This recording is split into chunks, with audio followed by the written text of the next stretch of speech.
Oke, assalamualaikum warahmatullahi wabarakatuh. Selamat siang dan salam sejahtera bagi kita semua. Pada kesempatan kali ini, meskipun kita dibatasi untuk proses belajar mengajar, dibatasi dengan adanya pandemi COVID-19 ini, tidak menutup kemungkinan bagi teman-teman untuk terus belajar untuk mendapatkan ilmu tentunya. Pada kesempatan kali ini saya dari kelompok 2 akan memberikan tentang materi tentang agribisnis pangan dan non-pangan terkait dengan komoditas kacang tanah di Indonesia. Nah, untuk selebihnya kami akan memberikan videonya, silahkan ditonton sampai selesai. Semoga bermanfaat. Tapi sebelum itu kami akan memperkenalkan diri terlebih dahulu. Nama saya Sauki Agung Firmanda, NIM 44 dari kelas A program studi agribisnis. Perkenalkan, nama saya Namira Salsabila, NIM 85. Perkenalkan, nama saya Irma Rati Anjasmara, NIM 58. Nah, sebelumnya kalian pasti sudah tahu kan apa itu komoditas kacang tanah? Kacang tanah atau dalam bahasa Latin Arachis cybogia merupakan komoditas pertanian terpenting setelah kedelai yang memiliki peran strategis dalam pangan nasional, yaitu sebagai sumber protein dan minyak nabati. Kacang tanah dimanfaatkan sebagai bahan pangan konsumsi langsung atau campuran makanan seperti roti, bumbu dapur, bahan baku industri, dan pakan ternak. Selanjutnya yaitu agribisnis komoditas kacang tanah. Pada subsistem hulu meliputi kegiatan ekonomi yang menyediakan sarana produksi seperti penyediaan pupuk, pestisida, mesin dan peralatan, serta benih atau bibit. Nah, untuk syarat-syarat benih kacang tanah yang baik antara lain yaitu yang pertama, berasal dari tanaman yang baru dan varietas unggul. Yang kedua, daya tumbuh yang tinggi yaitu lebih dari 90% dan sehat. Yang ketiga, kulit benih mengkilap, tidak keriput dan cacat. Yang keempat, murni atau tidak tercampur dengan varietas lain. Dan yang terakhir, kadar air benih berkisar 9-12%.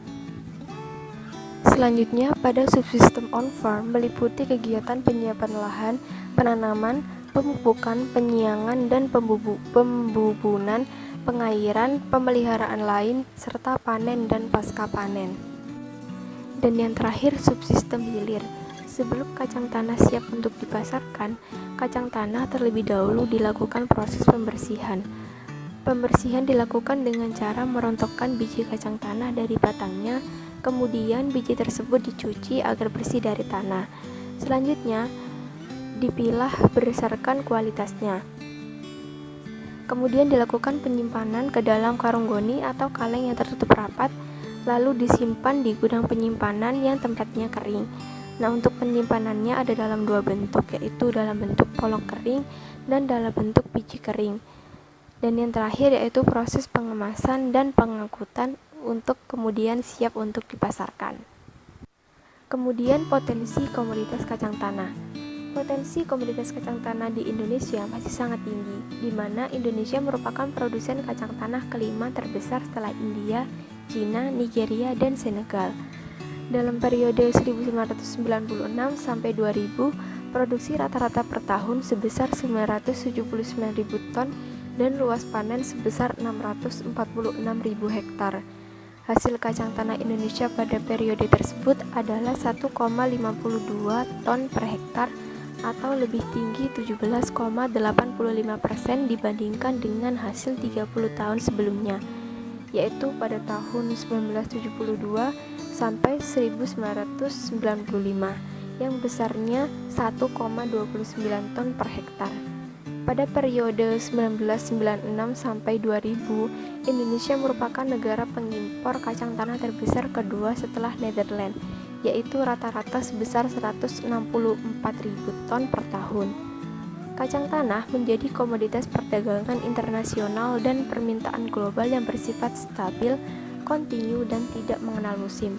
Di Indonesia sebenarnya memiliki keuntungan banding atau comparative advantage yang tinggi dalam hal peluang untuk berproduksi karena suhu harian yang tinggi dan curah hujan yang melimpah sehingga dapat mengusahakan kacang tanah.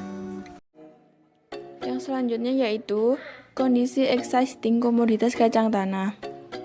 Luas tanam kacang tanah fluktuatif berkisar antara 500.000 hektar sampai dengan 660 hektar pada periode 2007 sampai 2013. Sekitar 60% kacang tanah ditanam di lahan kering dan sisanya ditanam di lahan sawah tada hujan. Luas tanam mengalami penurunan pada periode tahun 2007 sampai dengan 2013. Produksi kacang tanah mengikuti produktivitasnya kecuali tahun 2013 mengalami peningkatan produktivitas yang tajam, yaitu mencapai 1,743 ton per hektar. Hal ini mungkin karena penggunaan teknologi produksi maju dan harga yang menarik.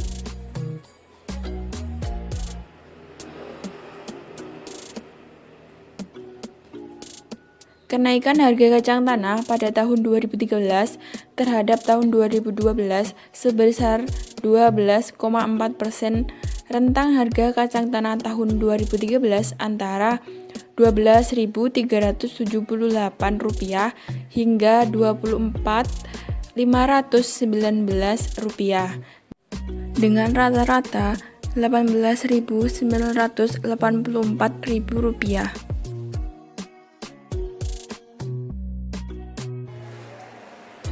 Yang selanjutnya yaitu strategi, regulasi, dan kebijakan komoditas kacang tanah. Untuk strateginya yaitu ada 6. Yang pertama yaitu strategi peningkatan produksi. Pengembangan kacang tanah dalam jangka pendek bertujuan untuk menutupi defisit permintaan kacang tanah yang besarnya rata-rata 100 sampai 125 ribu ton per tahun. Pulau Jawa yang menyumbangkan 67% dari total produksi dengan pemilikan lahan sempit diharapkan laju peningkatan produktivitasnya biji kering lebih tinggi, yakni rata-rata 0,01 ton per tahun. Strategi intensifikasi kacang tanah melalui peningkatan produksi per satuan luas dinilai paling sesuai. Strategi yang kedua yaitu strategi faktor produksi.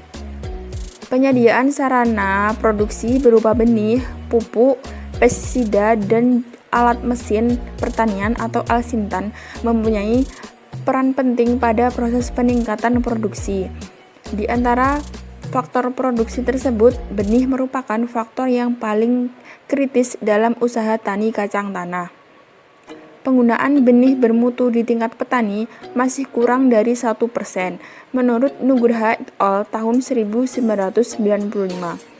Hal tersebut membuka peluang untuk usaha penangkaran benih kacang tanah. Yang ketiga yaitu strategi peningkatan nilai tambah dan daya saing. Strategi peningkatan nilai tambah dan daya saing dilakukan dengan peningkatan kualitas hasil dan strategi harga berdasar nisbah polong tua dan polong muda. Produsen atau petani menghendaki kacang tanah berproduktivitas tinggi, sarana produksi tersedia tepat waktu dan harga yang layak. Tersedia pembimbing bila menghadapi masalah dan tersedia pasar saat panen dengan harga yang kompetitif. Yang keempat yaitu strategi harga atas nisbah polong tua dan muda. Dalam bioindustri kacang tanah, permintaan terbesar adalah polong segar, polong kering atau biji. Dwi Kelinci memperkirakan bahwa permintaan kacang tanah dalam bentuk polong segar dan kacang OC masing-masing sekitar 150 sampai 300 ton dan 50 sampai 150 ton atau 10 sampai 15% dari total produksi nasional. Harga kacang tanah polong segar ditentukan berdasarkan perbandingan jumlah polong tua dan polong muda. Harga dasar perbandingan polong tua dibanding polong muda sama dengan 1:1. Dengan harga meningkat sejalan jumlah polong tua yang semakin banyak, maka tambahan harga yang akan diterima petani semakin tinggi.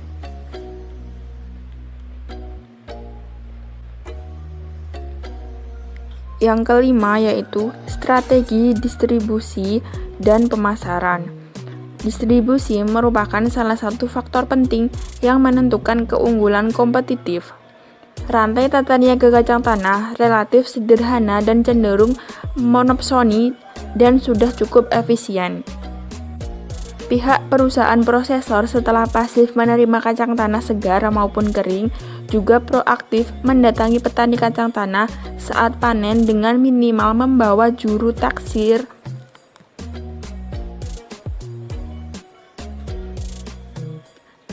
dan juru bayar dengan syarat kacang tanah yang dipanen cukup luas. Hal ini dipandang efektif memperpendek rantai pemasaran. Yang terakhir yaitu strategi konsolidasi manajemen usaha tani. Agribisnis kacang tanah melibatkan industri hulu, sektor bioekonomik, dan industri hilir. Industri hilir atau sektor masukan menyediakan sarana produksi berupa benih, pupuk, pestisida, dan alsintan yang diperlukan oleh sektor produksi atau sektor bioekonomik. Sektor produksi memerlukan bimbingan teknik produksi yang baik agar menghasilkan kacang tanah bermutu sesuai dengan dikehendaki sektor industri hilir yang mengolah hasil kacang tanah menjadi aneka produk olahan. Jalinan ketiga sektor memerlukan infrastruktur dan permodalan dan faktor kebijakan yang kondusif, sehingga para pihak yang terlibat dalam agribisnis kacang tanah memberikan keuntungan satu sama lain. Poin yang kedua yaitu mengenai kebijakan. Nah, untuk pencapaian tujuan dan sasaran pengembangan kacang tanah memerlukan dukungan kebijakan antara lain kemudahan akses modal usaha tani kacang tanah dan usaha sektor industri hilir dan hulu, termasuk sistem kreditnya. Yang kedua yaitu percepatan diseminasi melalui program temu lapang dan penyuluhan atau pendampingan teknologi. Yang terakhir yaitu kebijakan penelitian komoditas dan alokasi anggaran penelitian agar selalu dapat menyediakan teknologi yang diperlukan dalam pengembangan kacang tanah. Baik, selanjutnya yaitu saya akan menjelaskan tentang olahan dan nilai tambah. Mungkin dari teman-teman semua bahwa secara umum yang sudah saya jelaskan tadi bahwa komoditas kacang tanah ini hanya digunakan sebagai penyedap atau pelengkap di bidang masakan kuliner seperti itu. Akan tapi kalau kita lebih mendalami tentang komoditas kacang tanah ini sangatlah bermanfaat. Juga yang terpenting yang mungkin secara umum kita kenal bahwa kacang tanah itu sebagai bahan industri dalam bidang kesehatan seperti itu. Akan tapi tidak hanya itu. Komoditas kacang tanah ini kalau kita lebih meluaskan tentang nilai tambahnya itu sangatlah banyak. Kami di sini mengambil dari beberapa referensi juga terhadap olahan dan nilai tambah. Yang pertama yaitu produk olahan biji menjadi bahan baku seperti tepung kacang tanah rendah lemak, tahu kacang tanah, pasta, minyak kacang tanah seperti ini. Untuk baik itu olahan nilai tambah dari olahan menjadi produk akhir seperti cookies, kacang, roti itu juga bisa. Juga terhadap produk minuman. Nah, ini teman-teman bisa lebih lihat nanti untuk tata caranya bagaimana seperti bajigur, wedang kacang dan juga wedang ronde. Tidak hanya itu, juga terdapat sambal atau bumbu pecel, sambal kering, sambal teri kacang, bumbu gado-gado, bumbu seperti yang sudah saya jelaskan bahwa komoditas kacang tanah ini untuk pelengkap atau penyedap dari masakan kuliner seperti itu.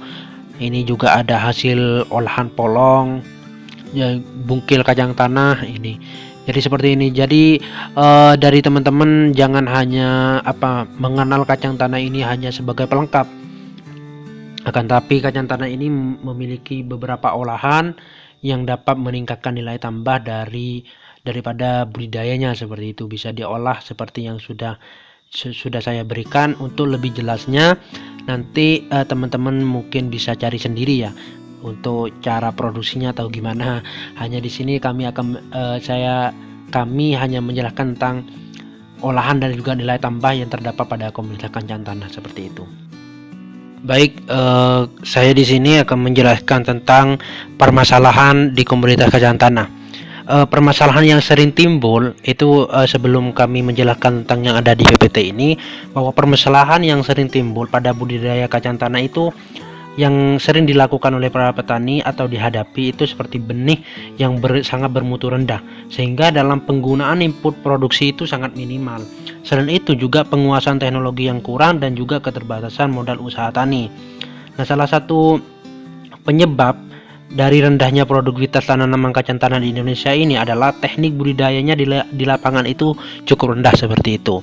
Tapi di sini kami mengambil dari beberapa artikel, sehingga dari secara umum permasalahan terkait komoditas kacang tanah ini di Indonesia itu baik dari sisi produksi maupun budidaya antara lainnya. Itu yang pertama yaitu kesenjangan antara produktivitas kacang tanah dengan kebutuhan kacang tanah. Artinya di sini bahwa kacang tanah dari tahun ke tahun itu semakin meningkat. Namun peningkatan produksi kacang tanah ini masih belum mampu mencukupi kebutuhan tersebut. Contohnya kebutuhan kacang tanah meningkat sebesar 4,4%. Namun peningkatannya itu produksinya hanya 2,5%. Artinya bahwa meskipun peningkatan itu tapi tidak mencukupi bagi kebutuhan pokok di Indonesia seperti itu. Yang kedua yaitu produsen yang menghasilkan benih kacang tanah masih sedikit, sehingga petani menggunakan benih lokal seadanya.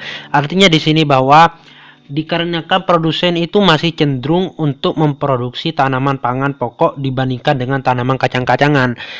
Kebanyakan petani Indonesia ini dalam budidaya komoditas kacang tanah ini sangatlah sedikit, sehingga dalam pemanfaatannya itu petani itu hanya menggunakan apa adanya, karena mereka menganggap yang paling penting adalah kebutuhan pokok seperti padi, kedelai maupun gandum seperti itu. Jadi untuk komoditas kacang tanah ini, kenapa tadi saya bilang yang pertama itu untuk antara kesenjangan produktivitas dan juga kebutuhan itu tidak seimbang, karena para petani menganggap bahwa kacang tanah ini hanya kebutuhan sampingan seperti itu. Yang ketiga yaitu penerapan teknologi itu masih belum sesuai dengan anjuran. Artinya di sini bahwa teknologi yang diterapkan oleh para petani kacang tanah ini yang sering dibudaya itu masih belum sesuai dengan aturan yang seharusnya. Contohnya seperti penggunaan pupuk yang secara berlebihan, tidak sesuai dosis, sehingga akan menimbulkan banyak hama seperti itu. Utamanya di sini kalau penggunaan pupuk yang sering saya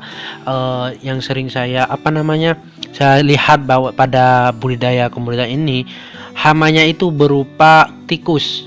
Hal itu karena kebanyakan penggunaan pupuk sehingga mengundang banyaknya tikus seperti itu.